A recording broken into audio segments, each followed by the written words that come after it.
aujourd'hui, c'est Itinéraire Business.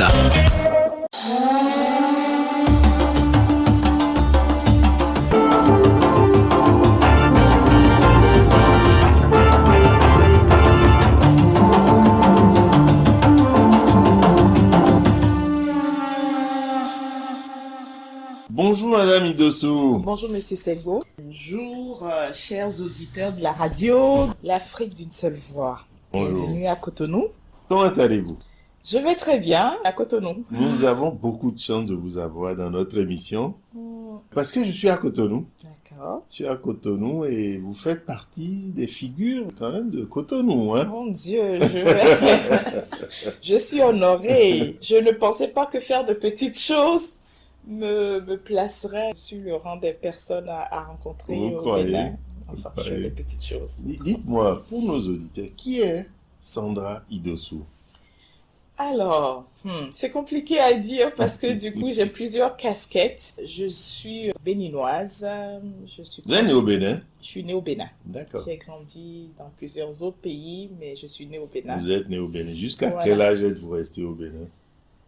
8 ans. Jusqu'à l'âge de 8 ans. Oui, après je suis partie au Ghana, après je suis revenue, après j'ai vécu... Une panafricaine. Voilà. Et donc, jusqu'à l'âge de 8 ans, vous avez fait donc une partie de votre scolarité au Bénin. Tout à fait. Où ça? Ici, j'ai fait le cours primaire à Akpakpa. Ah, quoi. Voilà. Ma mère, à l'époque, était ici, était dans les affaires et importait des pneus. Vécu ici à Akpakpa et après je suis allée au Ghana. Votre maman importait déjà des pneus Et des voitures. et des voitures. Donc, vous êtes né complètement dans le business. Oui, je suis née complètement... je dirais plutôt, à l'époque, je ne voyais même pas ça en tant que business. Je voyais ça plutôt comme une femme entrepreneur. Une Une femme. Et femme votre père dans tout ça, alors? Et mon père, il vit au Ghana. Ah oui. Oui, il vit au Ghana. J'ai un beau-père qui est allemand. Enfin bref, j'ai une famille un peu éparpillée. Mon frère, il est à Bordeaux. Donc on est un peu... voilà. Quels sont les souvenirs que vous gardez de cette école primaire à Papa? Alors, le souvenir que j'ai, c'est dommage, je me rappelle pas de son nom, mais le directeur de l'école, c'était un monsieur qui m'aimait beaucoup. Au fait, j'ai gardé ce souvenir de lui.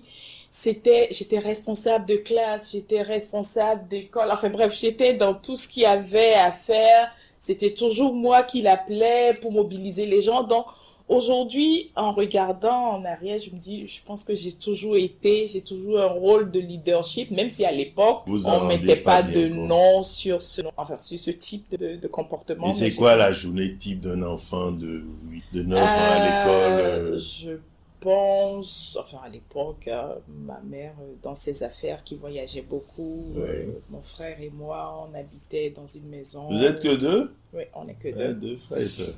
Un garçon et une fille. Exactement. Et vous êtes l'aîné? Oui, et je suis l'aîné. Et donc, on a vécu dans une famille plutôt heureuse. Une maman qui se forçait pour nous donner tout ce qu'elle pouvait nous offrir. Et à l'époque, c'était pas simple pour elle.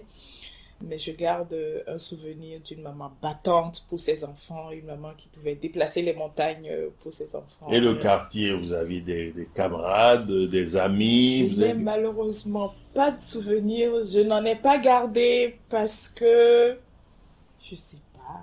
Vous ne vous souvenez pas de non?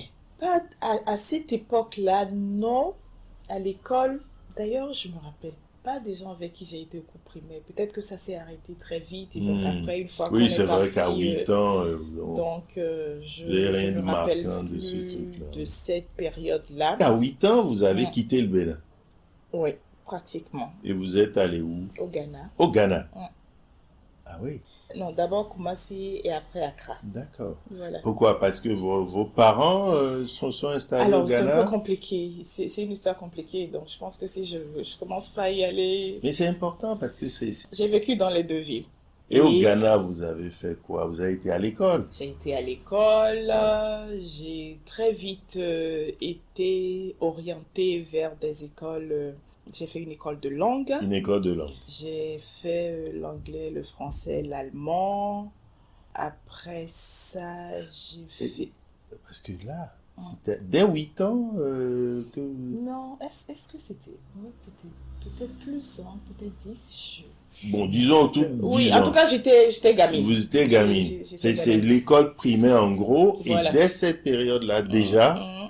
vous avez un bagage, ou en tout cas, vos parents, ceux qui se sont chargés de votre éducation, vous ont donné de quoi Je pense que ma devenir mère... polyglotte. Oui, ma mère, je pense, hein, elle voulait que je sois active rapidement. Elle voulait pas un cycle trop long parce qu'à l'époque, elle pensait que, bon, les écoles où on fait... voilà, n'apportaient pas voilà, vraiment et ce qu'il qu'il fallait tout fallait. de suite m'orienter. Donc, j'ai eu la chance. Aujourd'hui, je suis très contente d'avoir été orientée très jeune dans le monde, je dirais, concret, pas dans la théorie et tout. Et donc, non, je garde cette période-là un bon souvenir. Et le Ghana. Alors, racontez-moi le Ghana, parce que ça doit être une découverte, non, pour un enfant comme ça, de passer du Bénin au Je Ghana. suis passée d'abord chez une tante parce que ma mère avait une cousine. Enfin bref, je suis restée un peu chez ma Chez tante. votre tante.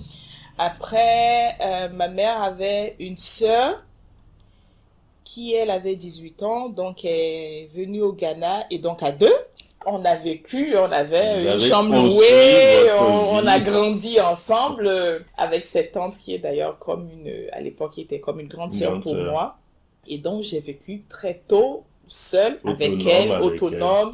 Et je me rappelle encore dans toutes les sorties, j'étais toujours la plus jeune, j'étais toujours la plus petite. Et d'ailleurs, jusqu'aujourd'hui, ça me rattrape. Je suis toujours dans un monde où je suis toujours plus jeune que les autres. Que les autres.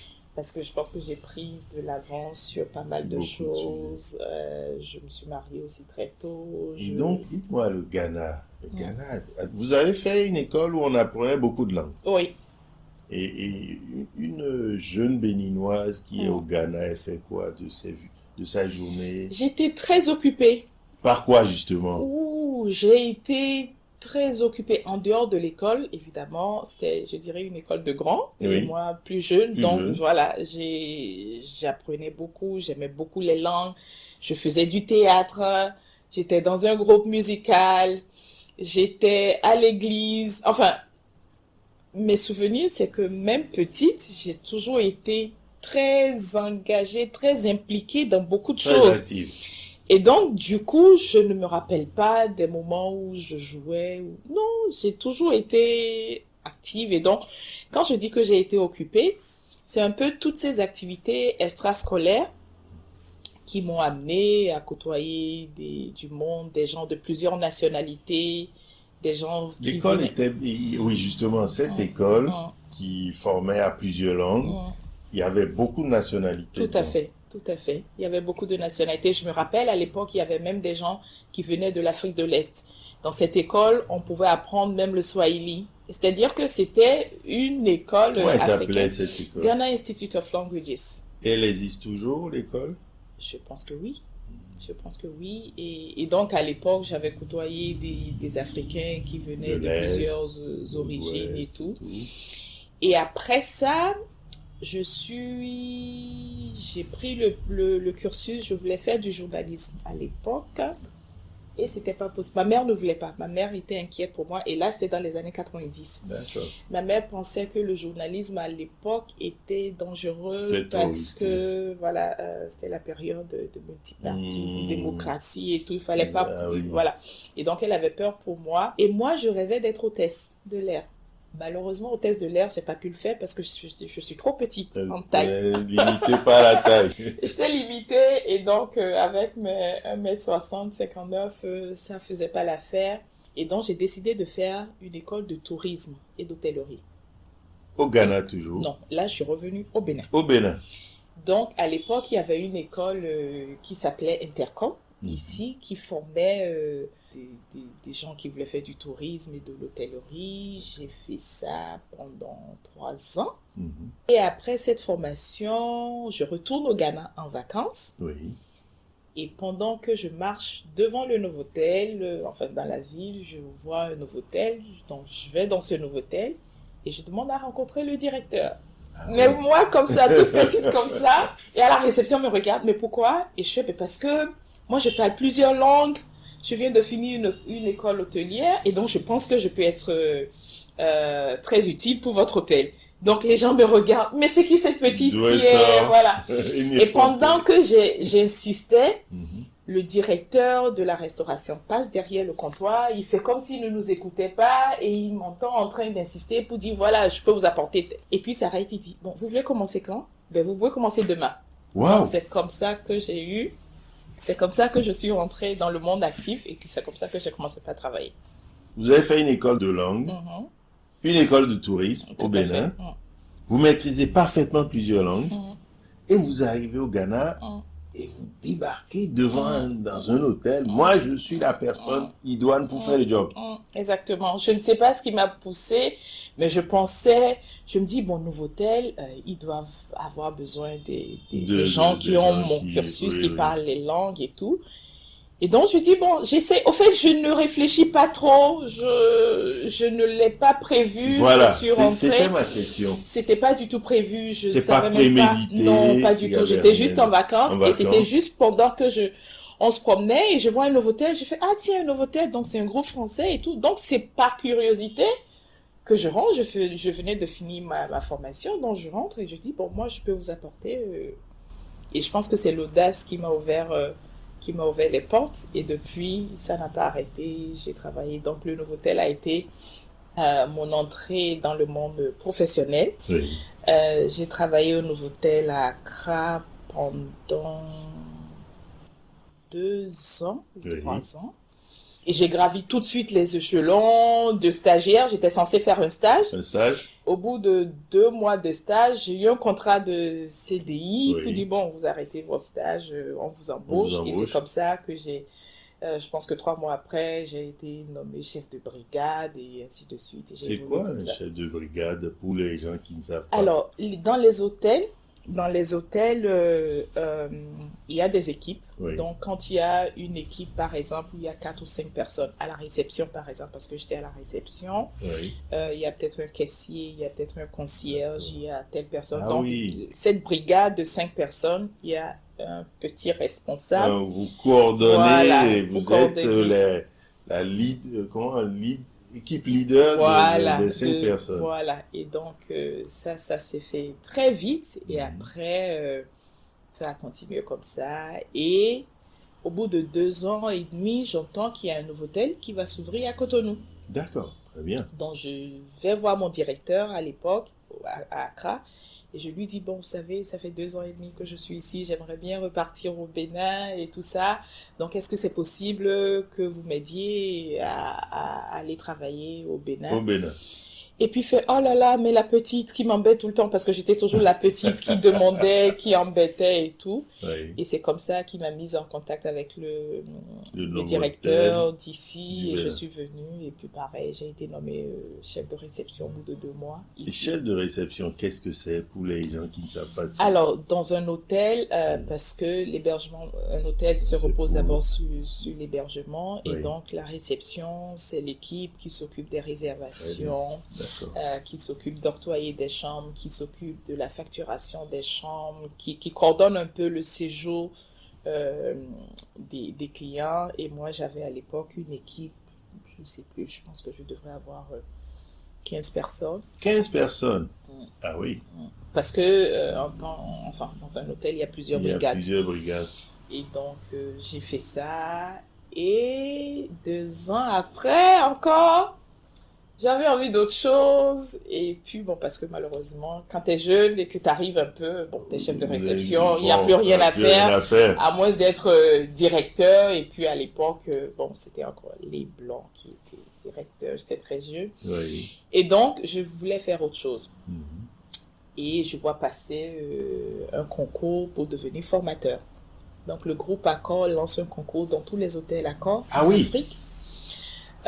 Et donc il y a une centaine de candidatures qui sont envoyées au siège à Paris et tout ça. Et je dis, bon, je tente le concours et je suis acceptée. Et donc, je vais à Paris pour suivre une formation et pour devenir formateur. Voilà. Alors, devenir formateur dans le groupe Accor, qu'est-ce que c'est que formateur dans le groupe? L'Afrique d'une seule voix. Alors, J'aime formateur... comprendre, moi. Oui, Quand je oui, comprends non, pas, mais c'est je bien. pose une question. C'est bien, plus vous mettez à la place des auditeurs. Absolument. Formateur, parce que le groupe Accor étant une chaîne internationale a des normes de qualité et il fallait que les équipes soient formées pour respecter ces normes, ces standards. Oui. Et donc, je fais cette formation et je deviens formateur sur la qualité de service. D'accord, très Et bien. donc, en tant que formateur de qualité, il fallait travailler sur les normes, les Et standards. c'était quoi les et normes, tout. là? ISO Oh, il y avait, 9001, enfin, il y la avait plusieurs 14000. normes. Il y avait plusieurs normes au niveau de l'accueil, au niveau Oui. de la restauration, au niveau de l'hygiène, au niveau C'est de la des normes sécurité. standards ou c'est des normes propres C'est des normes standards d'abord, Mhm. qu'après vous adaptez aux besoins Aux de besoins chaque de pays chaque et tout pays. ça. Mais quand on appartient à un groupe qui est standardisé, Oui. un client Novotel qui soit à Paris ou qui soit à Cotonou, normalement devrait avoir le même niveau de service. Et se trouver dans le même environnement. Exactement. La chambre La doit chambre être doit être pareille, pareille, le service, bon, à quelques degrés près, nuance doit être près, pareil et tout ça. Donc, je me fais former pour devenir formateur. Et en 2000, je commence, je dis, ma grande mission de formateur dans les hôtels Accor en Afrique. Ben Et à oui, l'époque, Accor était présent dans 22 pays en Afrique. très bien. Et donc, je devrais faire le tour des 22 pays en Afrique. Chaque semaine, chaque 2 semaines, parce que j'avais des modules de formation. Chaque hôtel devrait suivre ces formations. Et donc, j'ai parcouru pendant 6 ans beaucoup de pays africains pour former sur la qualité, sur les normes, sur les standards, sur l'accueil, sur le marketing. Waouh. Et je rencontre l'Afrique. Alors, c'est ma alors façon là, de le dire. alors là, vous avez été audacieuse tout le temps. Et là, on vous demande quelque chose qui est quand même différent de ce que vous avez fait jusque-là. Si je Tout puis à me fait, permettre. tout à fait. Vous êtes censé travailler sur la stabilité, sur les normes, sur les gabarits. Comment, dans votre tête, cette mutation s'est faite?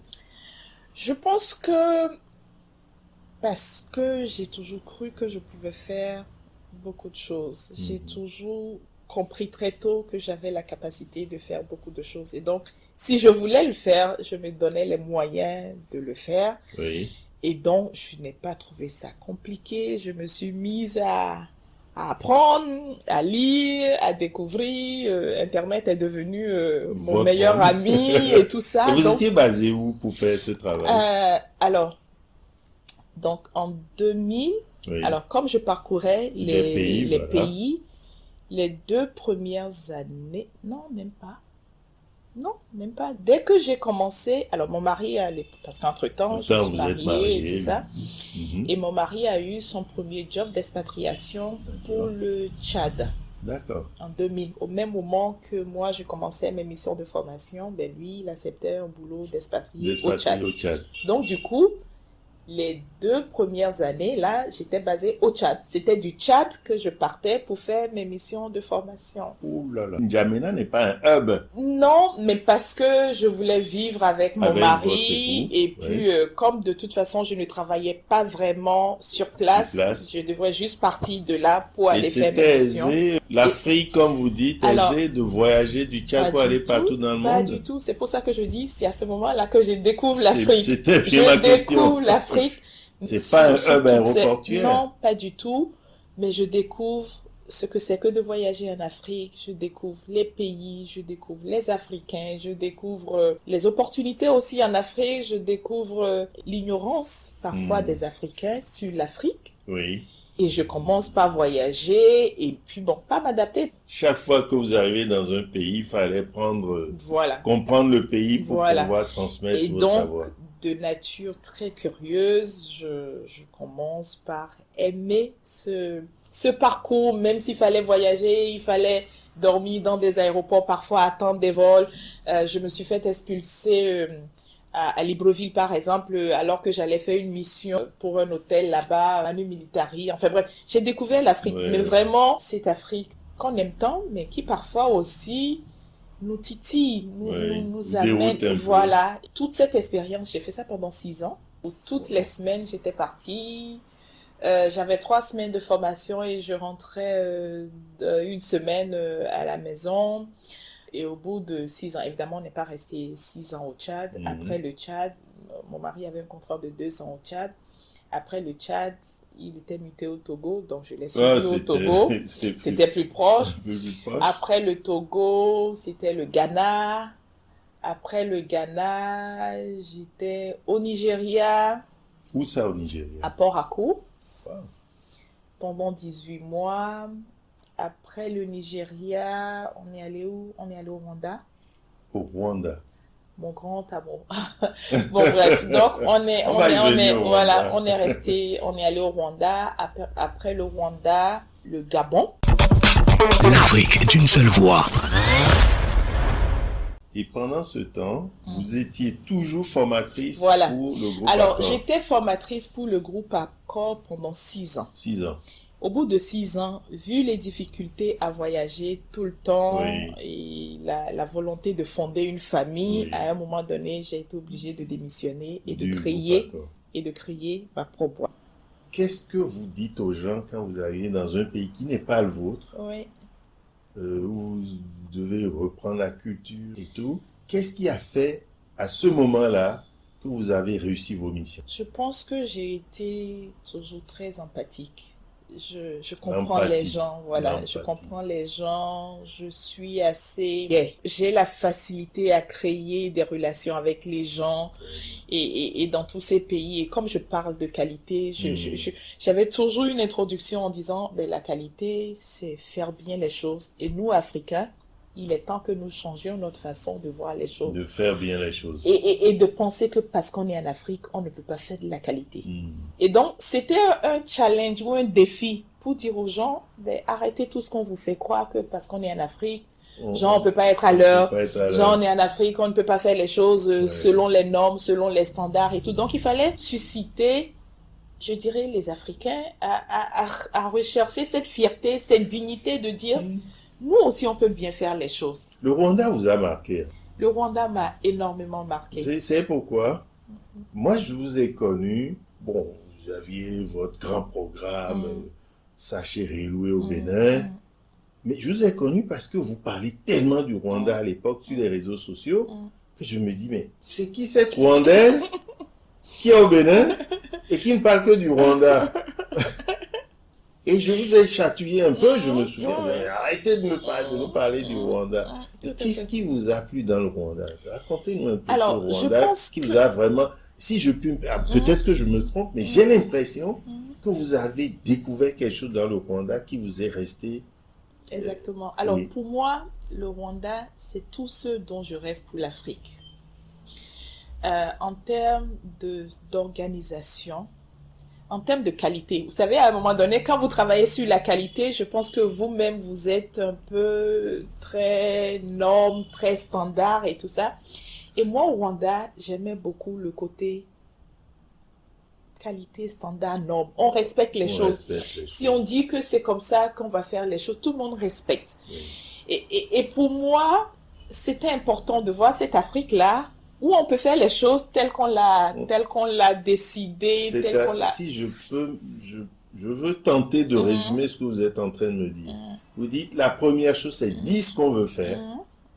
C'est faire ce qu'on a décidé de faire. Exactement. Et en dernier, s'assurer de contrôler qu'on a bien fait ce qu'on a dit de faire. Pour moi, c'est ma façon de voir les choses. Et ce Rwanda était ou est toujours, bon, même si je suis partie maintenant du Rwanda, mais pour moi, c'était le modèle de cette Afrique-là. Pouvoir se dire, pouvoir déjà voir loin. La prospective. La prospective. Avoir une vision. Avoir une vision. Et embarquer sa population à voir les mêmes choses que soi, je pense que c'est quelque chose de formidable. Et si dans la plupart des pays africains, je pense que si on arrive à embarquer les populations dans cette vision de développement, je dirais inclusif pour tout le monde et tout, ben on aurait réussi quelque chose. Et souvent, je pense que la plupart de nos chefs d'État n'arrivent pas toujours à embarquer leur population dans cette vision. Dans la vision. Déjà qu'ils Même n'ont s'ils pas ont- souvent... Non. Voilà. En tout cas, pour ceux qui ont ces visions, Oui. je pense que leur difficulté, c'est de réussir à amener les populations à voir les mêmes choses et de se donner les moyens. Parce qu'il ne suffit arriver. pas de dire qu'on veut faire, mais de se donner les moyens Y et arriver. de dire, ben, on a dit qu'on veut faire ça, ben, il faut absolument qu'on y arrive. Et donc, pour moi, ça m'a marqué. D'ailleurs, après les 2 ans, parce que mon mari, une fois encore, il avait 2 ans là-bas, mais après ces 2 Rwanda. ans au Rwanda, quand il est parti au Gabon, je n'ai pas fermé mon entreprise. J'ai gardé mon entreprise au Rwanda, même en étant au Gabon. Ah, Et bon, le Rwanda et le Kigali et Libreville, c'était 2 heures de vol, 2 heures donc de je vol. pouvais venir toutes D'accord. les 2 semaines. Je D'accord. travaillais beaucoup avec la compagnie Rwandair, donc j'avais aussi des facilités de De voyage et voyage. tout. Donc j'ai gardé mon entreprise à Kigali, même quand on a, je dirais, géographiquement délogé à Libreville. vous J'ai me continué. faites une belle transition, Madame Idoussou. On va parler entreprise. Qu'est-ce qui vous a poussé à créer une école à Ocha? Oui, alors, une fois encore, Je vous- rien de prémédité. En fait, je ne m'asseye pas forcément, je n'écris pas des projets. C'est-à-dire que, bon, C'est bien Ocha, hein? oui, Ocha, c'était un coup de cœur, enfin, je sais Un pas, coup de cœur. un coup de cœur, ou même je n'avais pas prévu. Une fois encore, En fait, vous êtes arrivé dans un village de Peul. exactement.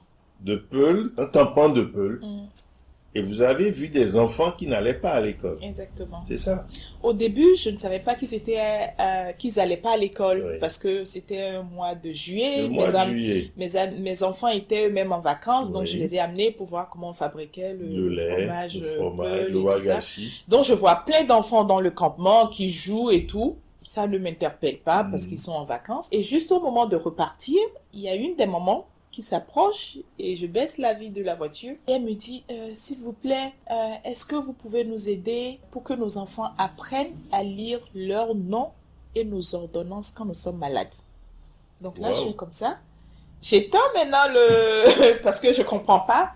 Et je dis, vous pouvez le redire. Elle dit, est-ce que vous pouvez nous aider pour que nos enfants puissent apprendre à lire leurs noms et nos ordonnances quand nous sommes malades. Et puis là, je fais, pourquoi les enfants, ils vont pas à l'école? Elle me dit, non, ils vont pas à l'école. Et je fais, mais comment ça se fait? On est à 7 km de Dassaville, donc ce n'est pas comme si on est à Kamchaka ou enfin bref. Et donc, je demande pourquoi les enfants ne vont pas à l'école? Ben, parce que nous sommes des Peuls. Les politiciens viennent nous promettre des écoles. À chaque élection, on nous dit, mais ça se fait pas. Et donc, est-ce que vous pouvez nous aider? Alors, moi, quand elle me dit aider, je vois un répétiteur les rassembler et leur apprendre à écrire leur nom. C'est vraiment ce que je vois dans sa demande d'aider. C'est ce que je vois. Et après, de fil en aiguille, je dis, bon, pourquoi? J'essaye de comprendre. Ma belle-mère est institutrice, donc je lui en parle. Elle me dit, oui, mais tu sais, les Peuls, c'est parce que ils ont beaucoup de problèmes d'intégration et tout. Donc, on retourne le lendemain dans ce village et là, on convoque les chefs de village pour mieux comprendre. Et on dit, mais si nous, on vous prend le répétiteur, parce que c'est toujours pour moi le répétiteur. Si on vous prend le répétiteur et qu'on décide de payer le répétiteur, est-ce que vous pouvez lui faire un apatam pour qu'il puisse rassembler les enfants? On voit des parents, enfin, je dirais prêts à tout pour que leurs enfants apprennent à lire leur nom. Et donc, en rentrant de Dassa, dans ma voiture, je crée un groupe WhatsApp et je mets quelques amis là-dedans. C'est comme ça. Et je dis, bon voilà, est-ce qu'on peut, juste pour qu'ils apprennent leur nom et lire les ordonnances? Et petit à petit, le groupe s'agrandit. Et quelqu'un me dit, mais au lieu de faire la patame juste pour qu'ils écrivent, mais faisons une école. Je me rappelle, la première personne à qui j'en ai parlé, une des amies, dès que je suis rentrée, je l'ai appelée, viens. Et puis je lui dis, mais attends, tu t'imagines pas, une école? On ne peut pas faire une école comme ça. Est-ce que tu penses à la cantine, tu penses aux latrines, est-ce que tu penses... Et là, je me rends compte que, mon Dieu, mais une école, ça va pas le faire. C'est trop grand, c'est pas possible. Mais la chance, c'est que dans ce groupe WhatsApp, avec mes amis, les gens disent c'est faisable. Il suffit juste de se donner les moyens. Et la chance, une fois encore, mon mari étant ingénieur, il m'aide dans la conception de plans. Donc, il nous met à disposition un de ses ingénieurs qui nous fait le plan, qui nous fait le budget, qui nous dit, voilà, les délais et tout. Si vous mobilisez telle somme d'argent, nous pouvons le faire. Et comme on était en juillet, on s'est dit, ben, si on se donne les moyens, peut-être qu'à la rentrée prochaine, on aura une école. Donc, c'est comme ça que vous avez qu'on a lancé en quoi? En 50 jours. En 50 jours, on a mobilisé les sous et on a construit l'école. Le premier module et les enfants ont pu aller à l'école.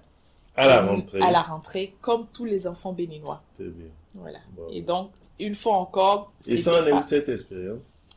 Alors, aujourd'hui, nous sommes... Oui. Non, pas du tout. Hier encore, j'ai envoyé des amis là-bas. Aujourd'hui, on a 4 classes. Ah oui? Oui, ça fait 4 ans là maintenant. Wow. Ouais, donc les enfants sont au CE2 et chaque année, il y a beaucoup d'enfants des villages environnants qui viennent. Je pense qu'aujourd'hui, on a 110 enfants.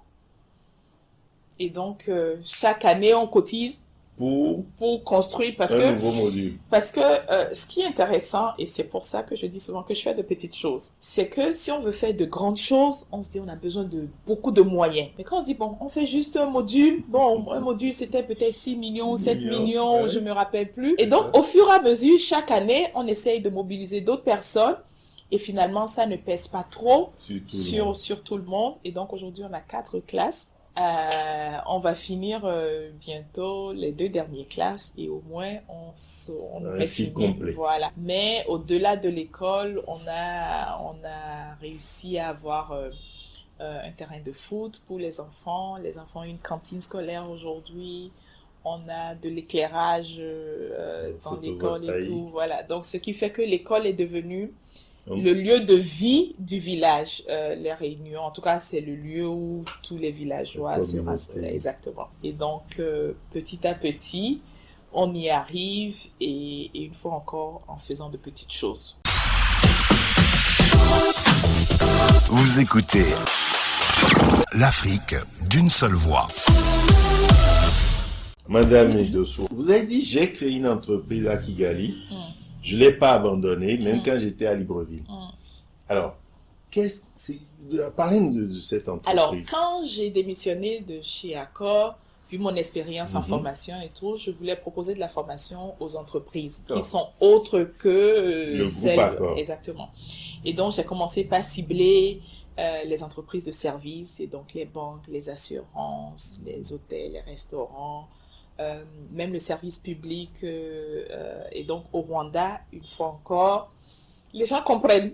Parce que vous vous rappelez de ce que j'ai dit, les gens ont une vision, ils savent où ils veulent aller. Et donc, pour y aller, il faut des moyens. Une question quand même, vous me dites au Rwanda. Ça veut dire que vous avez une proposition de valeur que vous apportez sur le marché. Oui, j'arrive une fois encore. Qu'est-ce que vous, dans ce milieu-là, vous apportez que le Rwanda n'avait pas?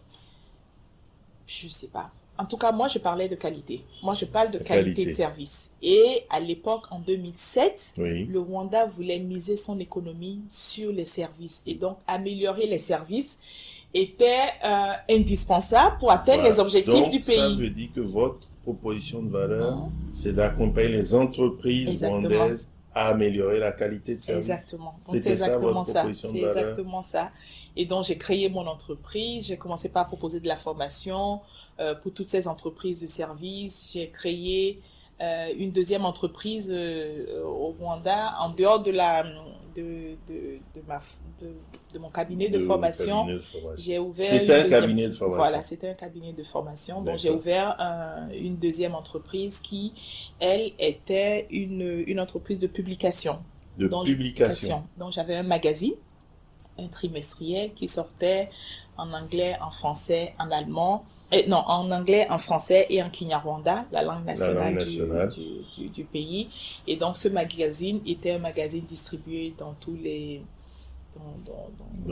un peu partout. C'était même sur les compagnies aériennes et ça parlait du Rwanda, mais surtout les entreprises qui faisaient des choses. Et comme je suis formatrice, le magazine avait pour focus d'éduquer les gens. Très bien. Donc, votre cible, c'était les entreprises. C'était les entreprises. Une proposition de valeur, c'est amener les entreprises à faire de la qualité. Tout à fait. Et c'était votre proposition de valeur. Tout à fait. Une cible des entreprises, pas des particuliers. Non, parce que il faut bien une entreprise pour nous aider à porter le projet. Mais une fois que le magazine était dehors, c'était un magazine gratuit, donc tout le monde avait accès à lire le magazine.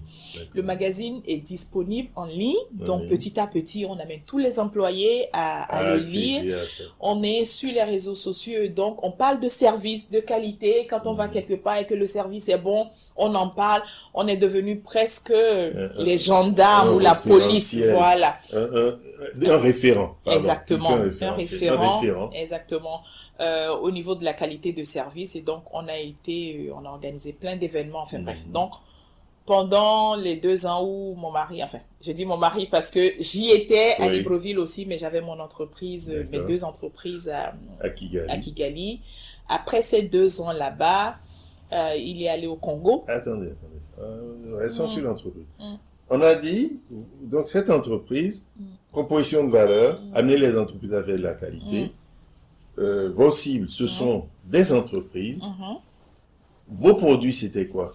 C'était de la formation. De la formation. C'est des modules de formation. Des modules de formation sur plusieurs jours. Ça dépendait des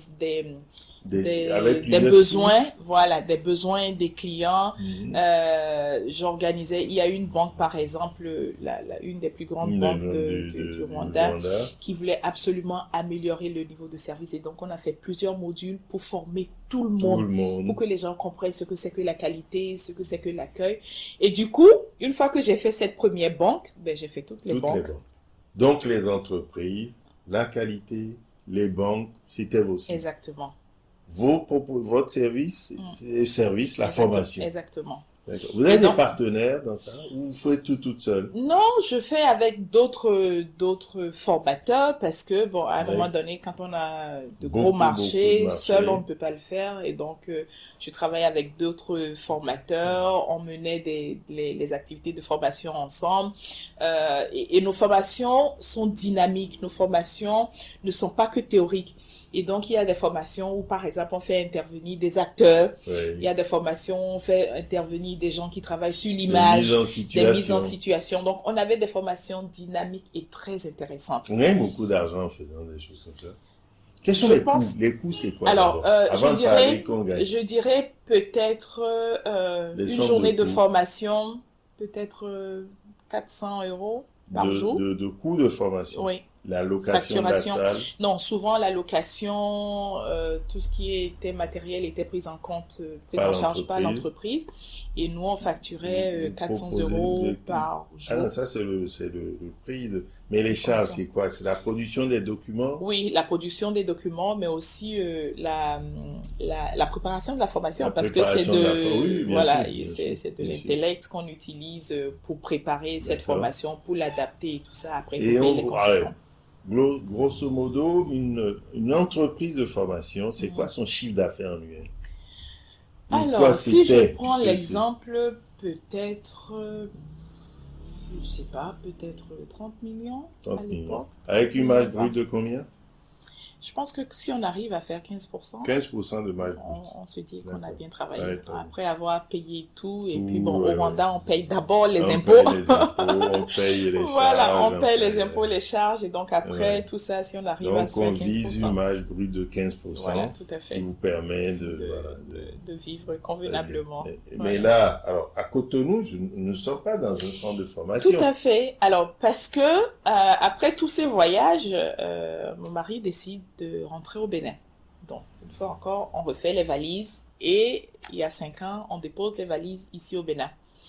Et au Bénin, je fais comme ce que j'ai fait dans tous les pays. Je toque aux portes, je dis, bon, moi, toutes ces années-là, à l'étranger, j'ai formé, je sais faire ceci, voici ce que je peux vous apporter. Voici ce que je suis en mesure de vous amener à accomplir avec vos équipes, si vous les formez et tout. Et au Bénin, j'ai l'impression que je parle du chinois. Les gens ne comprennent pas l'importance de la formation. Je rencontre un directeur qui un jour me dit, oui, mais si je forme les équipes et que les collaborateurs partent après, c'est comme si j'ai jeté J'ai de investi l'argent. pour rien. Et quand je reçois ces types de feedback, de réponses des directeurs, des gens qui sont censés comprendre l'importance de la formation Impulser et porter. je me dis, bon, c'est pas pour demain. C'est pas pour demain. Non, la formation. Et donc, après avoir toqué à plusieurs portes, et puis comme on dit, nul n'est prophète chez soi. Et donc, à un moment donné, même en toquant aux portes, je me suis lancée dans un autre combat qui n'est pas de l'entrepreneuriat, certes, mais qui est de la protection de l'environnement parce que je voulais... il y avait un fait, enfin il y a toujours un fait qui m'interpelle, c'est protéger l'environnement. Protéger l'environnement. Et donc cette structure dans laquelle nous sommes est née de cette volonté de protéger l'environnement et d'en faire un entrepreneuriat? Non, pas tout de suite. Ma première volonté de protéger l'environnement, c'était de mener ou de créer une campagne qui mobilise les populations pour que les populations comprennent l'importance de la protection de l'environnement. D'accord. Donc, oui, mais en quoi c'était entrepreneurial? Pour moi, c'était entrepreneurial parce que un projet a besoin d'avoir une vision, des objectifs, des moyens. Oui. Donc, pour avoir les moyens, on a besoin des entreprises parce qu'en tant qu'association, vous n'avez pas les moyens pour faire de la campagne. C'était une association? Oui, on a créé une association, mais il faut que je vous raconte d'abord une histoire. C'est-à-dire que pourquoi est-ce que j'ai été amenée à créer Sacher et Loué? Il faut que je vous la raconte parce que tout dépend, vous allez mieux comprendre la suite. Ouais. Une fois que je rentre du Rwanda et je vois le Bénin et tout ça, je me rends compte qu'au Bénin, on mange dans les sachets plastiques. Oui. Un jour, j'avais une tante à la maison, malade. Oui. D'accord? Et j'envoie un chauffeur acheter de la cassa pour elle et le chauffeur passe 30 minutes dans les villes de Cotonou et ne trouve pas de la cassa en feuille. Donc, il m'appelle, il dit, madame, ça fait 30 minutes, je ne trouve pas, parce qu'il sait que je ne mange pas dans la cassa, dans les sachets donc, plastiques. Il l'achète, il l'amène, et ma tante dit, oui, je veux juste prendre la cassa pour pouvoir prendre mon comprimé et tout ça. Donc, je reste debout et je la regarde prendre ce cassa, qui était tout chaud. Et puis, je fais, mais comment est-ce qu'on peut se taire? Enfin, mais comment est-ce que, mais moi, qui sais que ce n'est pas bon, comment est-ce que je peux me taire? Je suis restée plusieurs jours à me poser la question. Mais pourquoi est-ce qu'on peut se taire? Pourquoi est-ce qu'on peut se laisser aller? Et un jour, je n'arrivais pas à dormir. Je prends mon ordinateur et je lance une pétition. Une capacité d'indignation. Voilà. Donc, me dis, je ne veux pas juste rester à parler parce que je trouve que les francophones, on parle beaucoup. On n'agit pas souvent. Et donc, je dis, au lieu juste de parler, je lance une pétition et je mobilise les gens pour faire interdire le sachet plastique par l'Assemblée nationale. Au Bénin. Et donc, la pétition lancée, je me retrouve propulsée sur la scène médiatique pour parler de cela parce qu'il faut mobiliser une fois encore les gens. Et donc, du coup, je deviens comme ça activiste, je mets entre guillemets, activiste. À parler du fléau du sachet plastique, à aller à l'Assemblée et à organiser cette campagne. À organiser une campagne. Donc, on réussit à avoir une loi qui est votée à l'Assemblée nationale. Oui. La loi a été votée en novembre 2017. Oui. La loi a été promulguée en janvier 2018. Oui. J'ai toujours été passionnée d'art et d'artisanat. Okay. Donc, moi-même, je peins à mes heures perdues. J'aime la décoration intérieure. Par mes voyages dans tous ces pays africains, j'ai développé une relation avec les artisans, avec toute cette richesse africaine. Donc, à un moment donné, j'organise une première expo dans un hôtel ici. C'était dans un hôtel. Voilà, à la Maison Rouge. Oui. Et j'organise l'expo, j'invite les gens et c'est waouh, je m'y attendais pas du tout. Et je vois beaucoup d'intérêt. Les gens viennent, les gens sont intéressés parce que je fais venir de l'artisanat de plusieurs pays. Vous avez fait de l'artisanat du Ghana, du Rwanda. Tous ces pays où j'ai vécu, où j'ai des contacts avec des artisans. Et une fois qu'on finit cette expo, les gens me demandent, alors, Ben, où est-ce que je peux trouver Trouver ça? ça. Et je fais, non, c'était juste une expo, c'était juste, bon, il faut attendre l'année prochaine. Et je commence à avoir des gens qui viennent maintenant à la maison parce qu'entre-temps, j'ai des cartons, j'ai tout mis dans mon magasin et les gens viennent acheter, Donc, à un moment donné, je me dis, bon, puisque maintenant je ne travaille pas, Vous avez une clientèle qui s'est faite exactement, et vous avez répondu à un besoin non identifié au départ. tout à fait. Qui C'était n'était d'abord pas pour mon structuré. propre plaisir. Au Oui, départ, oui, c'était oui, bien sûr. montrer la richesse de l'artisanat Voilà. africain. Et une fois que je l'ai fait, j'ai vu tout de suite que ça plaisait, les gens me demandaient. Donc après, je dis, bon, je vais pas continuer à faire venir les gens à la maison, il va falloir peut-être structurer les choses. Et c'est de là que j'ai décidé de créer une entreprise Une ici entreprise, qui s'appelle Couleurs d'Afrique. couleurs d'Afrique. Donc Couleurs, Les couleurs d'Afrique, c'est quoi? C'est c'est un concept store, une galerie qui met en lumière l'artisanat provenant de plusieurs pays africains. Mon objectif premier, c'est d'amener... votre proposition de valeur, Ok. c'est donc de mettre en avant, de rassembler en un seul lieu Exactement. de l'artisanat africain de qualité de qualité venant de tout le continent africain si Voilà. possible. et d'amener, et donc ma cible, c'est d'amener d'abord les Africains à découvrir ce qu'on a dans les autres pays, parce que les Africains ne connaissent pas Ne ce qu'on voyage a. pas suffisamment pour découvrir d'autres pays. Et donc aujourd'hui, nous sommes ici depuis 2 ans. Mhm. Nous organisons des expos. Je continue une fois par an à organiser des expos grande parce que du exposition. coup, j'ai besoin d'espace et donc une fois par an, je fais venir des artisans de plusieurs pays. Ici, on organise une grande exposition dans un endroit, dans un hôtel, ou en tout cas dans un endroit plus grand. Et voilà ce que je fais depuis 2 ans. Couleurs d'Afrique, un concept store qui permet aux Africains de découvrir l'artisanat africain Tout à fait, de toute l'Afrique en un seul lieu. tout à fait.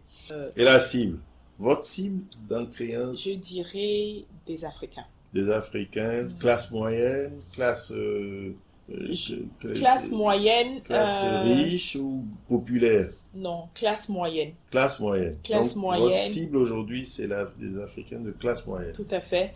Qui cherchent quoi?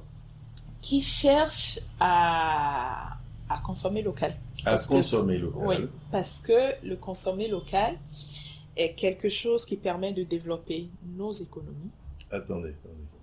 L'artisanat consommé local, c'est des artisanats d'usage, c'est l'artisanat de décoration, c'est de l'artisanat de quoi? De tout, de décoration, d'ameublement, de textile, de pouvoir offrir des cadeaux, de pouvoir se faire des coffrets cadeaux avec des produits d'ici. Et donc, mon objectif, c'est d'amener les Béninois en offrant quelque chose, par exemple, à dire, je vais d'abord chercher ce qui vient d'Afrique, du Bénin ou d'Afrique. Ou d'à côté. Voilà, et pas forcément se dire, si je veux meubler chez moi, par exemple, je vais acheter ce qui vient de Dubaï ou de Chine et tout ça, mais que je fais travailler mes artisans. Exactement. Donc, à ce moment, moi, en tant que Couleur d'Afrique, je garantis ces délais, je garantis cette qualité pour être sûr que quand on achète un meuble, quand on fait faire des rideaux pour sa maison, que ça réponde aux normes.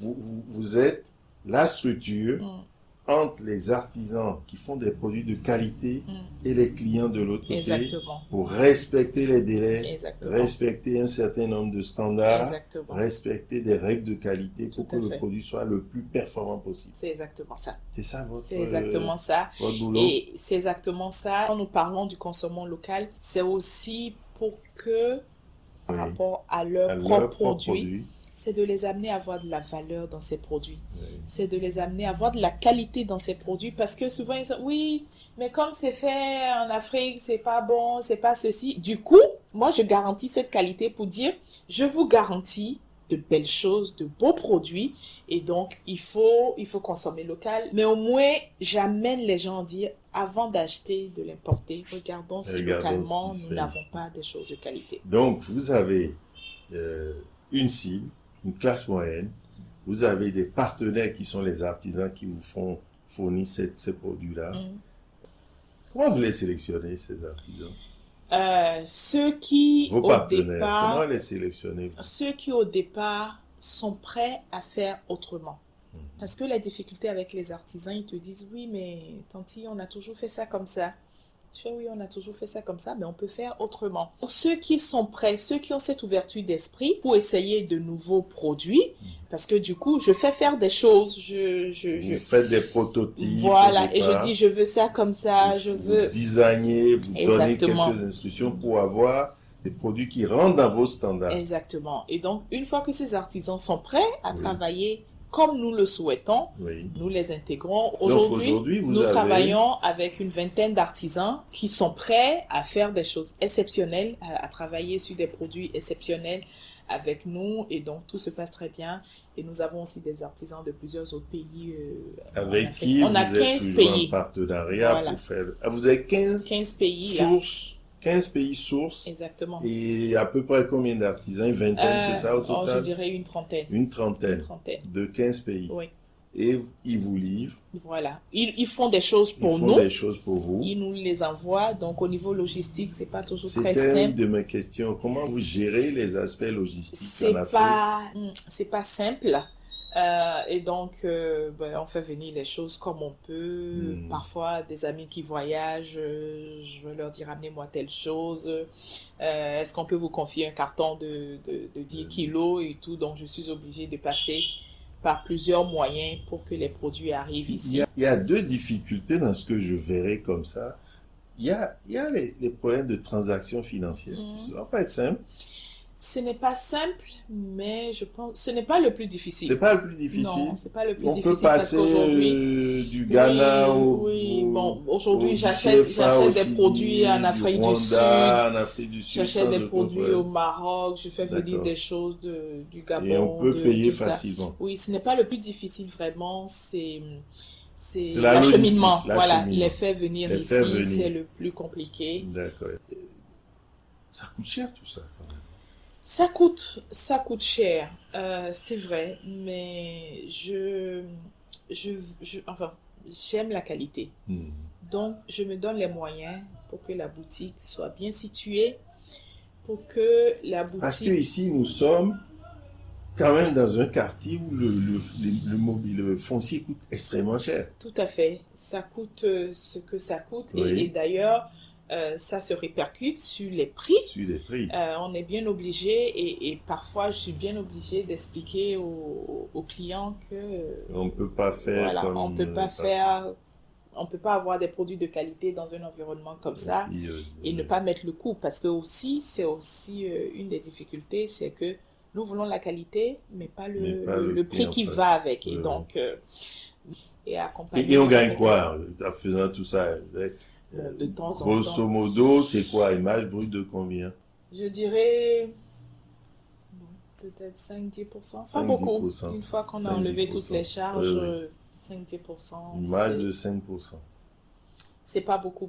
Idéalement, ce serait de vendre des quantités plus importantes. Industrialiser Voilà. Or, le produit de qualité. la difficulté, c'est que comme c'est de l'artisanat et tout est fait main, C'est ce n'est difficile. pas simple. Ça nécessite quand même d'avoir un peu de fonds de roulement hein, Oui, pour, bien faire, sûr. pour faire en amont et tout. Bien parce que sûr, c'est bien sûr. beaucoup d'argent Bien qu'il faut sûr. placer. Hein. Parce que quand vous faites faire, là par exemple, dans les coffrets cadeaux, on a offert des assiettes en bois, de très jolies assiettes en bois d'ébène. Oui. Donc ça par exemple, pour en avoir 50, il fallait que nous financions tout ce travail d'abord. Et une fois que c'est livré, il faut attendre souvent 60 jours avant de payer. Donc ce n'est pas très simple. Il faut gérer tous ces aspects. Il faut gérer tout ça. Madame Idossou, dites-moi, dans les 10 ans qui viennent, comment vous vous projetez dans cette activité, dans cette structure? Comment vous voyez l'avenir? Alors, quand je ferme les yeux, et je le vois très bien, dans 10 ans, je vois un espace beaucoup plus grand. Oui. Un espace qui servirait aussi d'atelier pour nos artisans. Vous ferez de la résidence locale d'artisans. Exactement. Donc ça, c'est ce que nous prévoyons, et donc nous y travaillons pour que dans quelques années, cela se matérialise et que l'espace soit plus grand pour accueillir plus de personnes. Vous resterez, parce que là, on a une grande dominance textile. On a une grande dominance produits plutôt locaux, savons, tout ça. Des sacs. Des masques. Des masques, oui, oui, tout à fait, des masques. Très peu de métal. Oui. Pourquoi? Parce que le métal est Probablement, plus difficile à travailler, je à pense trouver. que c'est parce que localement, on n'a pas trouvé des artisans de, qui sont en mesure de nous faire de belles choses en De métal. belles Pour choses l'instant, en on a métal. beaucoup de choses en bois. Oui, qui Peut-être sont parce que moi-même, exceptionnels. j'aime beaucoup le bois. C'était ma question, parce qu'on sent quand même que vous avez un univers Mhm. que vous recréez Oui, ici tout à fait. et que vous portez, c'est cet univers-là dont je voulais que vous me parliez un peu. J'aime le bois et j'aime tout ce qui est naturel. Et donc, dans les matières qu'on utilise, c'est les matières Noble, végétales. naturel, végétal. Voilà, évidemment, pas de plastique. Rien de, Ce de ce qui... ce qui nous ramène à votre bataille de départ, Oui, oui, de à protection de savoir de l'environnement. protéger l'environnement. Exactement. Donc, vous avez bouclé la boucle. Voilà. Et donc, dans quelques années, quand on aura notre espace, Ouais. ce serait un endroit qui mettrait tout ça en scène. La protection de l'environnement, la qualité, les matières nobles, peut-être un endroit, les matières nobles, peut-être un endroit pour goûter certaines spécialités. Ah oui, oui. L'art culinaire. Voilà. Et donc, on y travaille et nous croisons les doigts pour que d'ici là, tout ça se réalise. Ben, écoutez, merci infiniment Merci. de m'avoir reçu, d'avoir livré quelques secrets de votre réussite. Il y a beaucoup à dire, hein. C'est vrai, beaucoup à dire, en 1 heure, on ne mais peut pas tout dire. on peut pas tout dire. En tout cas, merci d'être passé. Moi, c'est un honneur et comme je dis toujours, faire des petites choses et voir que ça peut intéresser des gens, je suis honorée, mais je fais tout ça avec un grand cœur Avec beaucoup de passion. et beaucoup de passion. Un Et je grand me dis cœur. que si on est nombreux à faire de petites choses, on peut faire de grandes choses Absolument. pour notre continent. Ah oui. Donc, Merci d'être venu. beaucoup. Ben écoutez, merci infiniment. Nos auditeurs seront ravis de découvrir quand ils passeront à Cotonou. Couleur d'Afrique Couleur avec d'Afrique, K. Donc je dis avec bien K. couleur avec K, Avec Afrique K. avec K. Avec K. Voilà. Très bien. Très Merci bien. beaucoup. Merci. C'est moi.